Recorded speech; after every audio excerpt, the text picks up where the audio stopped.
Setelah proklamasi kemerdekaan Indonesia pada 17 Agustus 1945, rakyat Surabaya dengan semangat membara mengambil alih kekuasaan dari tangan Jepang.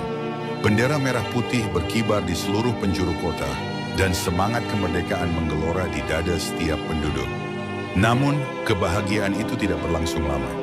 Pada Oktober 1945, pasukan sekutu yang dipimpin oleh Inggris datang ke Surabaya dengan dalih mengamankan tawanan perang. Kedatangan mereka dicurigai oleh rakyat Surabaya yang khawatir bahwa sekutu memiliki agenda lain, yaitu mengembalikan kekuasaan Belanda di Indonesia.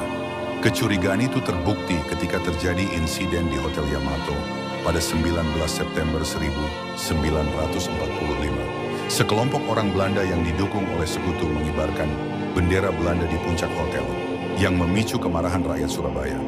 Insiden ini memicu serangkaian bentrokan antara rakyat Surabaya dan pasukan sekutu. Pada 27 Oktober 1945, terjadi kontak senjata pertama antara rakyat Surabaya dan pasukan sekutu. Pertempuran terus berlanjut hingga puncaknya pada 10 November 1945, ketika sekutu mengeluarkan ultimatum kepada rakyat Surabaya untuk menyerahkan senjata dan menyerah. Ultimatum itu ditolak mentah-mentah oleh rakyat Surabaya. Dengan semangat merdeka atau mati, mereka bersumpah untuk mempertahankan kemerdekaan Indonesia sampai titik darah penghabisan.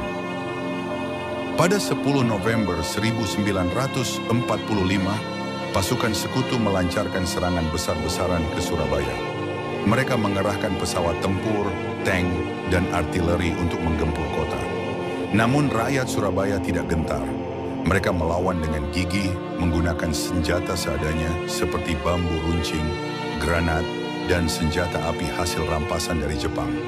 Pertempuran berlangsung sengit selama berhari-hari.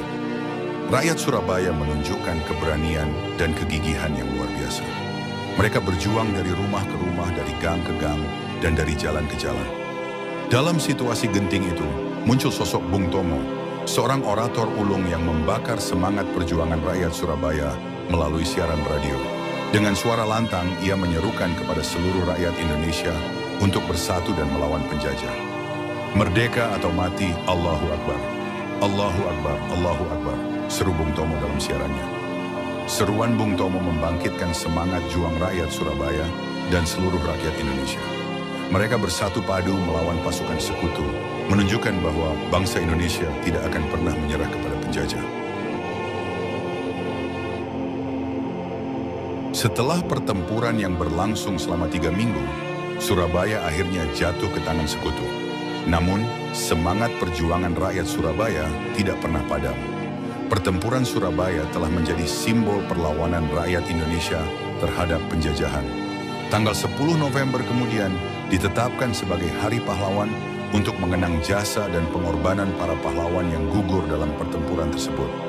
Pertempuran Surabaya juga menjadi inspirasi bagi perjuangan kemerdekaan Indonesia di daerah-daerah lain.